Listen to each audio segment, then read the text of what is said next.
Shalom The Warriors. Senang jumpa kembali dalam program Sembilan Jiwa malam hari ini. Bersyukur kita telah melewati pasal 5 minggu lalu. Juga malam ini kan masuk dalam pasal 6. Kita bahas ya. Dan terima kasih atas setiap topangan doa, topangan setiap taburan Bapak Ibu telah kau berikan dalam pelayanan Sembilan Jiwa. Lebih khusus untuk Indonesia Jack Redway ya Bapak Ibu. Malam ini kita datang sama Tuhan, kita mau berdoa. Terima kasih Tuhan Yesus. Terima kasih Roh Kudus. Penyertaan-Mu sempurna bagi kami. Sepanjang minggu telah kami lalui bersama dengan Tuhan. Terima kasih Tuhan Yesus. Terima kasih Bapa.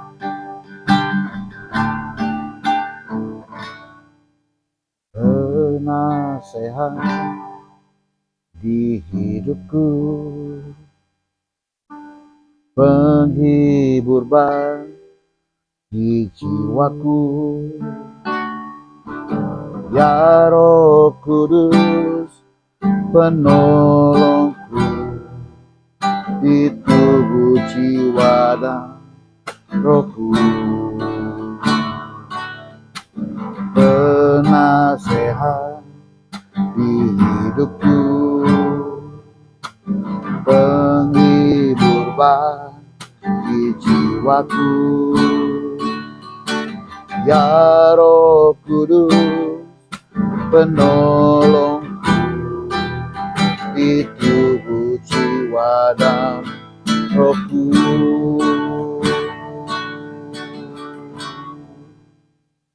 Engkau Maha Hadir, Roh Kudus di sini kau bagiku. Pimpin hidupku dan jalanku,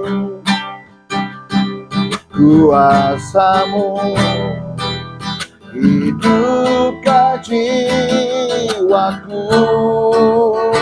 Engkau Maha Hadir, Roh Kudus di sini kau bagiku.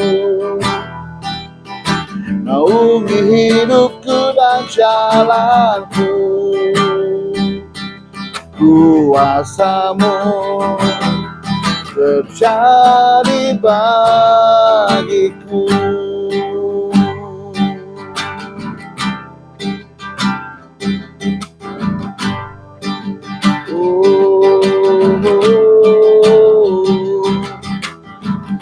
Penasehat di hidupku, penghibur bagi jiwaku, ya Roh Kudus penolongku di tubuh jiwa dan rohku. Penasehat di hidupku, penghibur bagi jiwaku, ya Roh Kudus penolongku di tubuh jiwa dan rohku.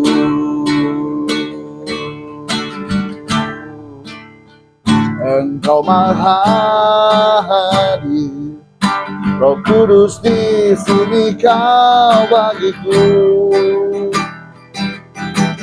Pimpin hidupku dan jalanku, kuasa-Mu hidupkan jiwaku.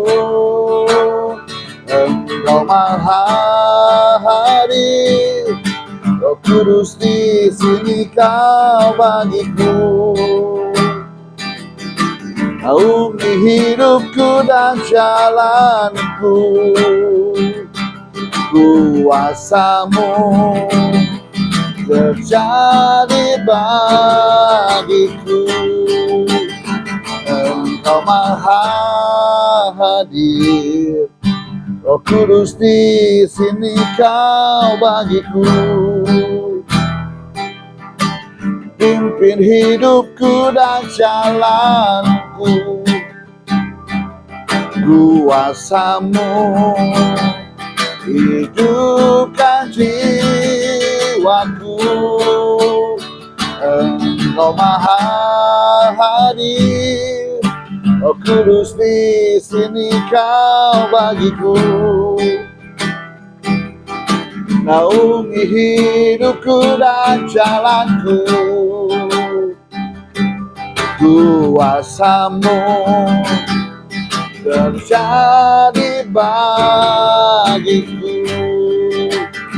Engkau Maha hadir, Roh Kudus, di sini Kau bagiku. Pimpin hidupku dan jalanku. Kuasa-Mu hidupkan jiwaku. Engkau Maha hadir, Oh Kudus, di sini Kau bagiku. Naungi hidupku dan jalanku. Kuasa-Mu terjadi bagiku.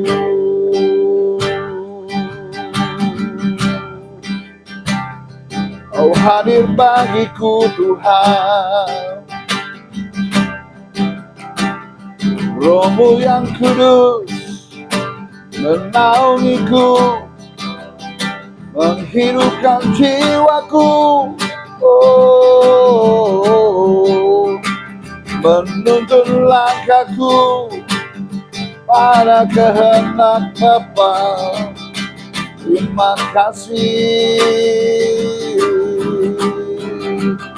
Engkau Maha hadir bagiku Tuhan. Kau penasehat bagiku, Kau penghibur jiwaku. Kau menuntunku, menolongku di tubuh, jiwa, dan rohku Tuhan. Oh pimpin hidupku, pimpin jalanku. Roh Kudus, Kau naungiku. Terima kasih, terima kasih. Haleluya, haleluya, haleluya, haleluya, haleluya, haleluya, haleluya. Terima kasih ya Tuhan Yesus. Kami boleh ada masuk dalam pasal-pasal 6 dalam Mazmur ini ya Tuhan Yesus. Pimpin kami dalam hikmat-Mu, dengan marifat-Mu. Roh Kudus urapi kami sehingga dalam bahasa yang sangat mudah kami boleh pahami setiap firman-Mu. Dengan pertolongan-Mu Kau boleh melakukan tepat seperti yang Tuhan kehendaki dalam kehidupan kami. Demi nama Yesus Tuhan, sama-sama kita katakan amin. Puji nama Tuhan. Bapak Ibu, kita masuk dalam pasal ke-6. Tak terasa ya saudara ya, kita sudah ada pasal 6. Bersyukur kita boleh pelan-pelan mempelajari kitab Mazmur ini, tapi bersyukur bahwa Tuhan itu menuntun kita sampai saat ini. Bapak Ibu ya, puji nama Tuhan. Kita akan lanjutkan Mazmur pasal 6 ayat 1 sampai yang kedua. Mazmur 6 ayat 1 dan kedua. Haleluya. Untuk pembimbingan dengan permainan kecapi menurut lagu yang ke-8 Mazmur Daud.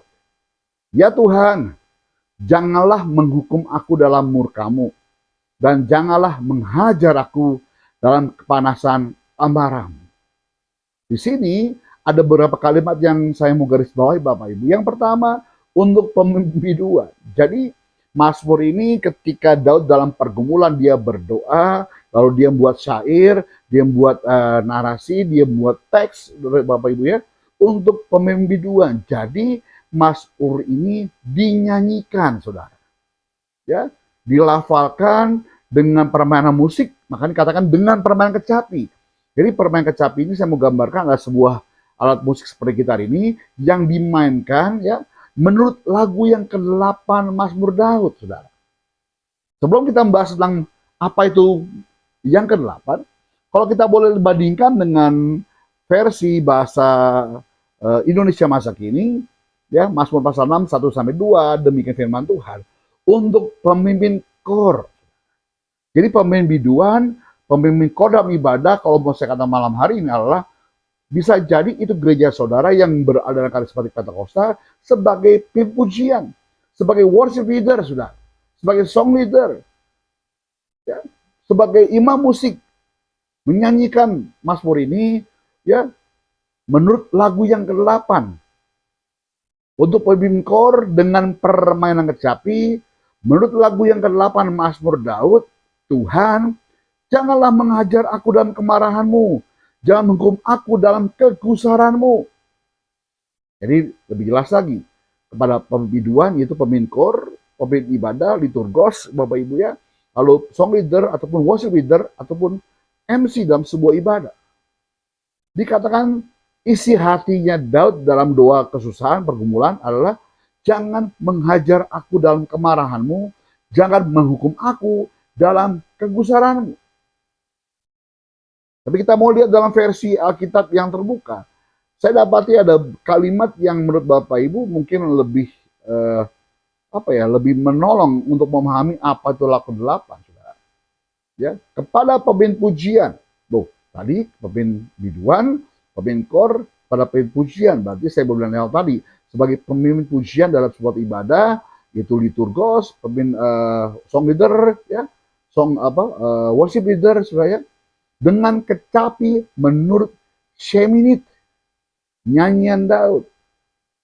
Alkitab yang baru berkata bahwa ada lagu ke-8, Alkitab bahasa Indonesia masa kini berkata lagu ke-8, tetapi dalam Alkitab yang terbuka dikalimatkan dengan Sheminith, nyanyian Daud. Ya Tuhan, jangan menghukumku dalam amarahmu, jangan menghajar aku dalam murkamu. Isi ayat kedua semua hampir sama, saudara. Jangan menghukum aku dalam amarah, jangan menghajar aku dalam murkamu. Ya. Dalam bahasa Indonesia kini sama, menghajar aku dalam kemarahanmu, jangan menghukum aku dalam kesalahanmu. Yang terjadi baru pun sama, jangan menghukum aku dalam murkamu, jangan menghajar aku dalam kepanasan amarahmu. Jadi tiga versi Alkitab ini menggambarkan ayat 2 isi sama, isi tentang kegusaran Daud, tentang kegelisahan Daud, tentang permasalahan Daud. Intinya adalah Daud tidak ingin menerima hukuman murka Tuhan, dan Daud tidak ingin dihajar Tuhan dengan amarahnya Tuhan. Saudara. Yang kita pelajari malam ini Bapak Ibu ya, saya coba membahas ya, ayat ini mencerminkan kerendahan hati ya, dan permohonan pengampunan Daud kepada Tuhan. Jadi Daud minta pengampunan pada Tuhan apa yang telah terjadi. Jadi berdoa itu setiap hari tidak salah kalau kita minta pengampunan pada Tuhan. Ya, kalau kita seringkali lupa bahwa apa yang kita perkatakan, apa yang kita lakukan seringkali tanpa sadar menyakiti orang lain. Jadi di sini Daud mengingatkan kembali kepada kita dengan kerendahan hati memohon pengampunan kepada Tuhan. Daud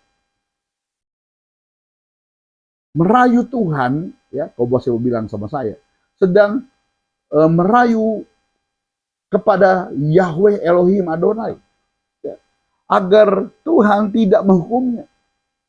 Kenapa merayu? Karena sedang, ya, kalau saya gambarkan Bapak Ibu ya, kalau saudara menjadi seorang anak, ya, ketika orang tua berkata jangan minum es, nanti sakit. Seringkali kita sebagai seorang anak masih kecil ya, ingin sekali makan es, saudara. Dia tidak memikirkan kesehatannya, apakah dia batuk, apakah dia demam. Dia ingin merasakan es itu enak sekali. Tetapi ketika dia makan es, ternyata batuknya tidak hilang, demamnya tidak turun, lalu orang tua yang marah. Ketika orang tua ini marah, ya, tensi agak naik sedikit. Lalu kita sebagai seorang anak seringkali merayu, supaya bapaknya nggak marah. Nah, saya punya ponakan namanya Stefani, saudara. Saya panggil dengan orang kenal dengan Fani. Sehingga kalau nada saya agak tinggi kepada dia, kalau dia samperin saya, Pak dia marah, Pak dia marah. Kalau saya bilang enggak, ataupun bilang iya, dia pasti langsung meluk saya, lalu mulai merayu saya supaya saya tuh tensi agak rendah sedikit untuk perkataan saya. Lalu dia bilang gini sama saya, jangan marah Pak De, tegur aku aja, aku pasti paham kok. Seorang anak 4 tahun, belum 5 tahun saudara, suruh memahami tentang hal ini. Nah, sama halnya dengan Daud. Ketika Daud sedang berdoa, Daud sedang merayu Tuhan agar tidak menghukumnya dengan murka Tuhan dan tidak menghajarnya dengan kepanasan amarahnya. Ini adalah ungkapan kerinduan Daud ya untuk mendapatkan belas kasihan. Ketika ponakan saya sedang merayu saya tadi, ya, dia sedang mengharapkan ada belas kasihan yang saya miliki untuk dia. Ada mercy yang saya berikan kepada dia. Ada pengampunan yang saya berikan sama dia. Sama halnya ketika Daud sedang berdoa sama Tuhan ayat 1 dan 2 ini. Daud sedang mengharapkan belas kasihan, pengampunan Tuhan ya di dalam kesulitan. Karena sedang berada dalam pergumulan. Sedang mereview, merefleksi diri, introspeksi diri.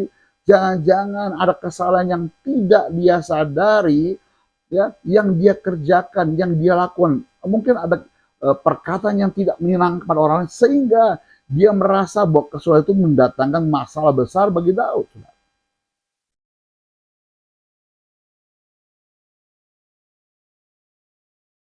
Lalu pada ayat 1 dikatakan bahwa ada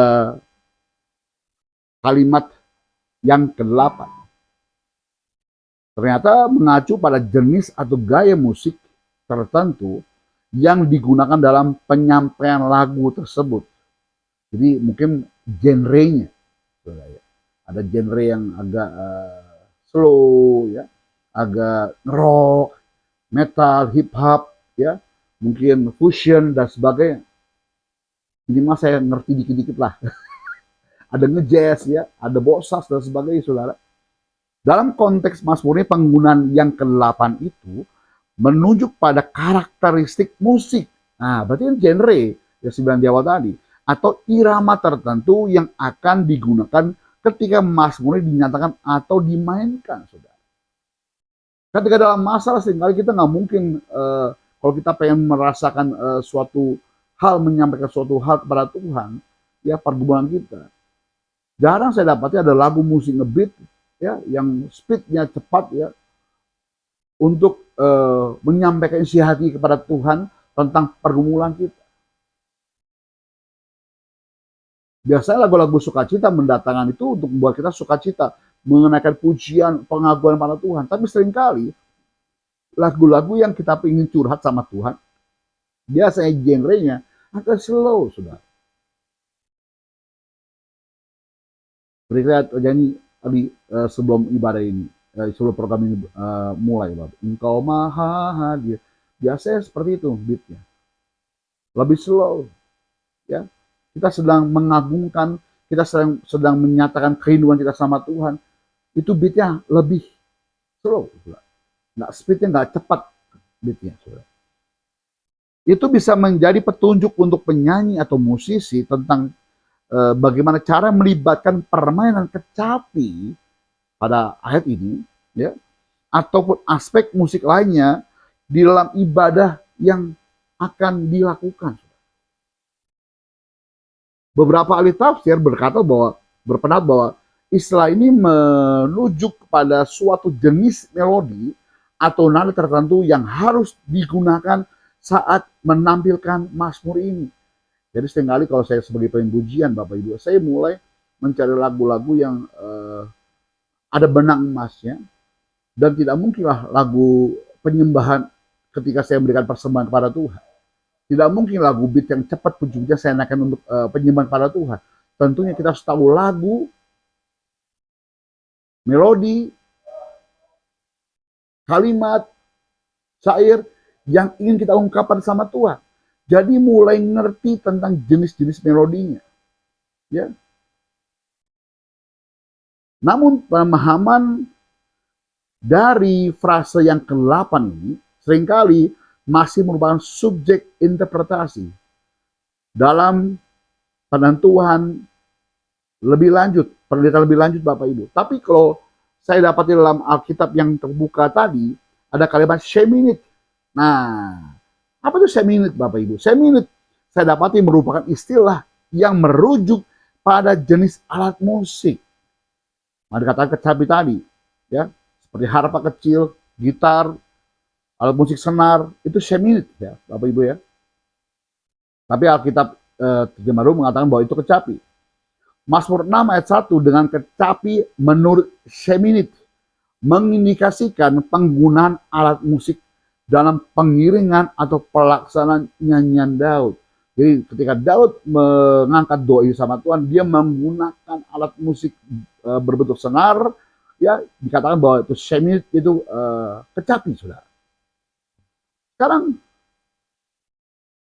apa sih fungsi alat musik tersebut di dalam ibadah?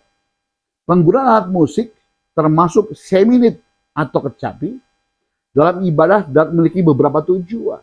Jadi bukan berarti kalau engkau berdoa harus pakai alat musik atau engkau ibadah harus dengan pakai alat musik. Lihat konteksnya juga. Ketika engkau tidak punya alat musik, ya bisa aja ibadah sama Tuhan. Kalau tempat yang kau berada itu tidak bisa memainkan alat musik pada saat engkau beribadah sama Tuhan, ya nggak mesti harus pakai alat musik. Jadi lihat konteksnya juga, saudara. Mungkin kalau ada pun dan tempat itu mungkin tidak mungkin untuk kita agak keras volumenya, ya pelan-pelan. Kita bisa menyembah Tuhan, berdoa sama Tuhan, bahkan memainkan musik pun kita bisa pelan-pelan. Kalau sekarang kan lebih dipermudah Bapak Ibu ya, beberapa alat musik pun ada apa namanya tombol ataupun lubang cuk yang untuk memakai earphone ke sini. Ya. Sekalipun kau memainkan keyboardmu dengan volume keras, tidak akan keluar suara keluar, tetapi kepada telingamu saja. Bahkan demikian dengan gitarmu ataupun alat musik lain, saudara. Jadi kemajuan teknologi ini kita bisa gunakan dalam menggunakan alat musik dalam beribadah, saudara. Fungsi dalam ibadah alat musik, Bapak Ibu ya. Yang pertama pengiring ibadah, tentunya. Ya. Alat musik dapat menjadi pengiring nyanyian atau puji-pujian, memberikan dimensi ekstra pada ibadah, mungkin lebih glorify, lebih mengagungkan, lebih aduh bagaimana gitu ya. Lebih keren gitu. Ya. Mungkin lebih syahdu, bisa juga. Karena bermainan gitar ataupun keyboard ataupun drum bisa membawa suasana hati kita lebih terasa dalam ibadah tersebut, terbawa dalam situasi ibadah tersebut, Bapak Ibu. Ya. Dan membangun suasana penuh semangat. Baik kau menyembah, baik kau memuji Tuhan. Yang kedua yang saya pelajari penggunaan alat musik dalam ibadah, itu mengiringi doa atau sastra. Ya, biasanya kalau saya setelah mengupas atau mengulas setiap ayat dalam Mazmur ini, saya membawakan doa-doa syafaat saya. Biasanya saya main gitar, saudara. Ya.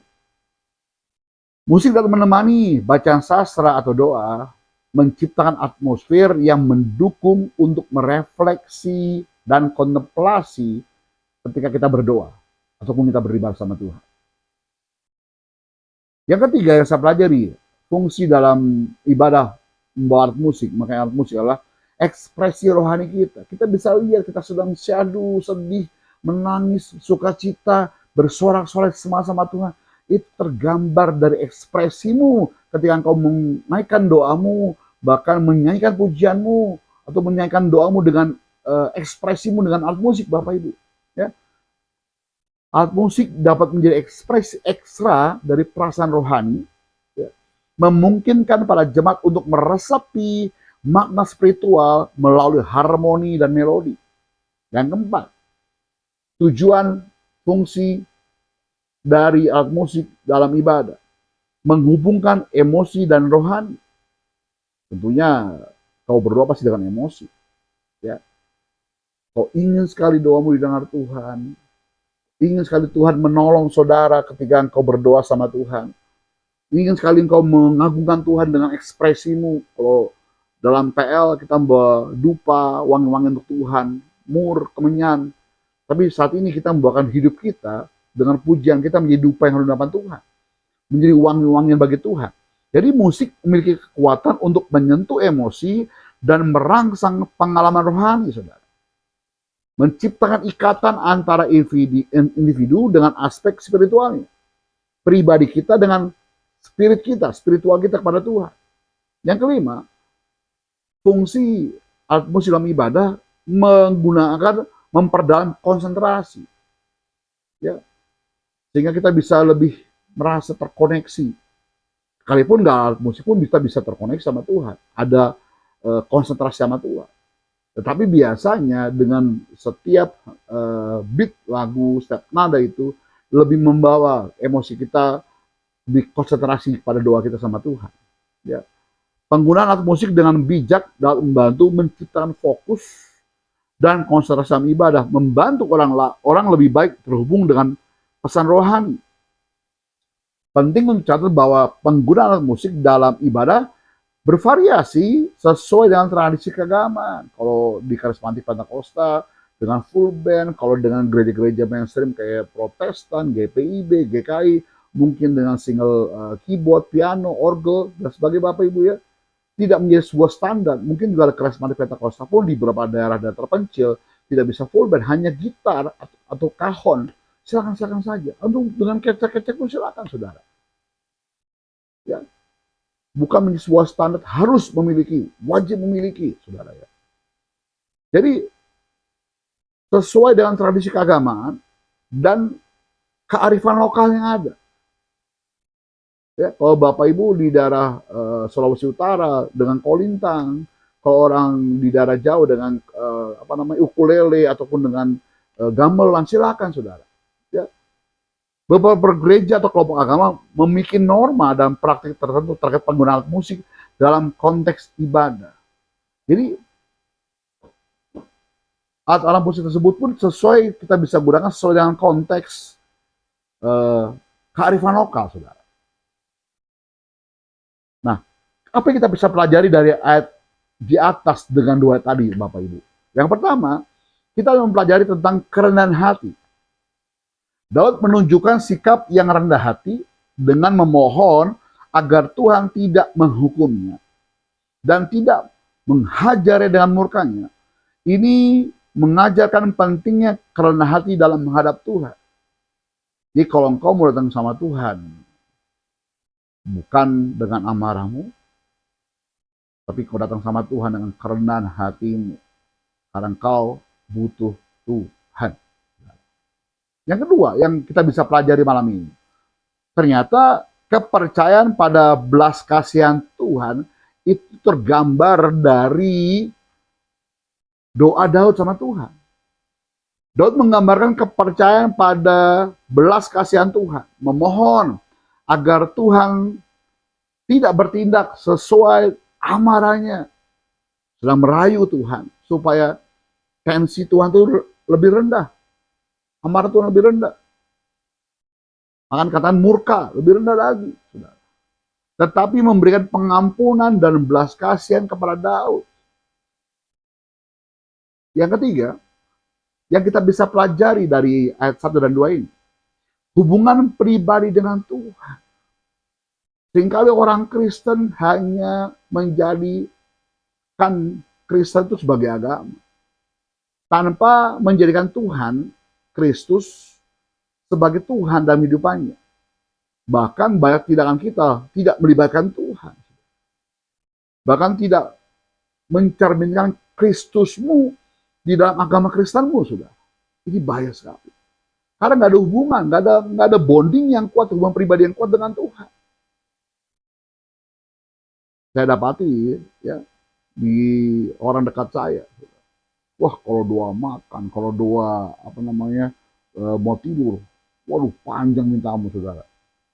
Sedangkan saya doa makannya nggak panjang-panjang, saudara. Saya pernah tinggal di asrama sebuah sekolah teologi ya ketika saya di Solo, Bapak Ibu ya.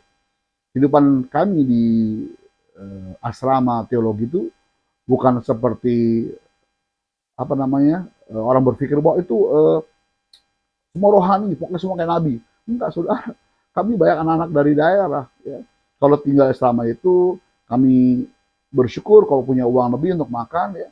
Kalau enggak ya puji Tuhan. Suatu waktu kita makan sama-sama di sebuah kantin asrama, ya tempat makan uang makan asrama. Lalu teman saya bilang ini, kalau mau doa tutup mata, jangan lupa tumpang tanganmu di atas piringmu. Nah, saya terbiasa dengan hal itu, menumpangkan tangan mungkin begini, tapi piring saya agak jauh. Tetapi teman saya bilang, kurang rendah lagi, kalau bisa pegang itu piringmu di atas lauknya, di atas nasinya. Saudara, saya pikir kenapa, saudara? Tapi ketika suatu waktu ya, saya berdoa dengan buka mata, tapi ada banyak hal, kawan-kawan dari asrama itu emang orang daerah gitu ya. Lalu dengan porsi kita berbeda-beda. Kalau saya orang Jawa mungkin agak sedikit dibanding dari orang-orang dari orang timur ataupun dari orang-orang dari Sumatera Utara pun ya. Saya tidak merendahkan suku tertentu, enggak Bapak Ibu, tapi kebiasaan begitu saya dapati. Terus tiba-tiba ketika saya pas buka mata berdoa ya, Bapak Ibu, mereka tuh kita tumpang tangan agak jauh dari piring, ternyata mereka tumpang tangan pindahkan lauknya ke piring mereka, lalu mereka agak pindah ke tempat yang lain, saudara. Sehingga porsi kita, lauk kita hilang, saudara. Nah, seringkali itu terjadi, saudara. Makanya ketika saya bilang tadi, ya, kekristenan itu jangan melibatkan Kristus. Sekalipun kami anak asrama, pembentukan itu nyata di dalam kehidupan kami. Sepanjang kehidupan kami melayani Tuhan, itu terus dibentuk agar kita punya hubungan sama Tuhan. Pak, Bu, keintiman itu, bonding itu kuat, harus kuat sama Tuhan. Sehingga saya mau gambarkan ada orang dekat saya tadi, ketika dia doa makan panjang, ya saudara ya, lalu ketika dia mau tidur doa panjang, tetapi beberapa waktu yang lalu dia posting di story HP-nya, WA-nya, ya, dengan bangga yang dia memakai kain di kepalanya, lalu memakai kerudung, saudara. Emang di dalam tradisi Timur Tengah orang Kristen pakai kerudung. Tetapi yang di sisi saya mau bilang bukan tradisi Yahudi ataupun Kristen di Syria, saudara. Tapi konteksnya adalah di Indonesia. Berkali-kali saya ingatkan dia, hati-hati, jangan memakai kedok kekristenmu supaya engkau merasakan dikasihani oleh orang lain, semua padamu. Kau tidak mencerminkan Kristus di dalam kekristenanmu, saudara. Yang keempat, apa yang kita bisa pelajari dari ayat 1 dan 2 tadi? Penggunaan seni dalam ibadah. Ternyata dalam ibadah pun disebutkan kita bisa menggunakan seni, saudara. Adanya referensi kepada permainan kecapi dan penyebutan yang ke-8 menyoroti penggunaan seni, termasuk musik, dalam ibadah dan ungkapan spiritual. Masing-masing orang dapat menemukan makna yang mendalam dalam ayat-ayat tersebut yang sesuai dengan pengalaman dan kebutuhan spiritual seseorang. Karena kalau Bapak Ibu di kejawen ya, sebelum kau bersemedi, biasanya mendengarkan sebuah kayak lantunan lagu yang cuma bunyi ting ting gitu ya. Itu membawa kita fokus kepada titik, fokus kepada suara dentingan itu. Ataupun ketika engkau semedi dalam sebuah gua, di bawah air terjun, atau di samping air terjun Bapak Ibu, fokusmu pada suara air yang jatuh itu. Supaya membawa engkau pada fokus untuk kau semedi, bertapa, ataupun merefleksikan dirimu sama Sang Pencipta. Itu bisa saja dipakai. Jadi penggunaan musik ini membawa kita lebih fokus kepada Tuhan. Boleh dipahami? Amin. Mari Bapak Ibu yang punya pergumulan doamu, ada live chat, kolom komentar, ataupun di WA nanti, kita berdoa supaya menopang pergumulan Bapak Ibu, sampai Tuhan menjawab dengan maunya Tuhan di depan kita. Kasih Tuhan Yesus.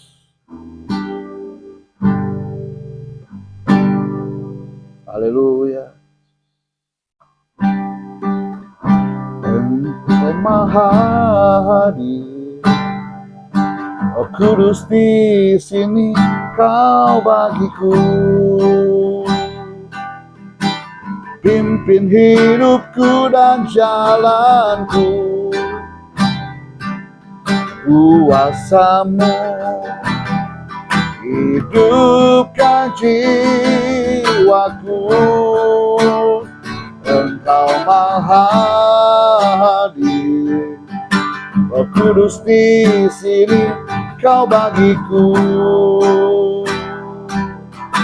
Naungi hidupku dan jalanku. Kuasa-Mu terjadi bagiku. Bapak bersyukur jika malam ini Tuhan tetap mengasihi kami, Tuhan tetap menyertai kami, Tuhan tetap memberkati kami Tuhan. Sekalipun seringkali kami jatuh dalam dosa, pelanggaran kami kerjakan, kami lakukan, Tuhan baik sadar ataupun tidak sadar kami kerjakan, Tuhan tetap mengasihi kami. Tapi malam hari kami sadar, kami butuh pengampunan, kami butuh hati-Mu belas kasihan bagi kami agar amarah-Mu tidak melanda kami Tuhan. Bahkan kami percaya Tuhan, ketika kami minta ampun sama Tuhan, belas kasihan Tuhan tetap ada bagi kami, memulai kehidupan kami. Menopang doa untuk Bapak Charles Simanjuntak malam ini, Tuhan Yesus, terus Bapak Kau menjamahnya, memberikan pertolongan bagi beliau Tuhan Yesus. Sampai Tuhan Kau dapat dia tetap setia dalam doa mengharapkan sama Tuhan. Untuk Bapak Samuel Tuhan di daerah Pekanbaru Riau, Tuhan tolong dalam negosiator, dalam pembebasan lahan Tuhan untuk kebun sawit, dalam nama Yesus dengan jalan keluar bagi beliau Tuhan. Sampai Tuhan dapati tetap setia menjadi berkat untuk pekerjaan di pelayanan beliau bersama keluarga itu dalam nama Yesus. Yang malam ini Tuhan sakitkan, lawat jamah sembuhkan dalam nama Yesus. Yang berikan Tuhan lepaskan dalam nama Yesus. Kami percaya malam ini Tuhan, pemulihan Tuhan sedang terjadi dan terus jadi di depan kami Tuhan. Terima kasih, berkati pelayanan Take It Away, berkati pelayanan digital kami, berkati program suplemen jiwa, berkati setiap rupiah yang kami tabur sebentar Tuhan. Kami percaya apapun yang kami kerjakan sementara ini Tuhan, sebenarnya untuk kemuliaan nama-Mu Tuhan. Demi nama Yesus Tuhan, sama-sama kita katakan amin. Bapak Ibu, ada kolom barcode sebelah layar Bapak Ibu. Bapak Ibu yang terbeban untuk menopang pelayan kami dapat mentransferkan, men-scan barcode-nya sehingga menjadi berkat untuk pelayan kami ke depan. Sampai jumpa hari Senin jam 7 malam, suplemen jiwa setiap minggunya. Shalom, berkati.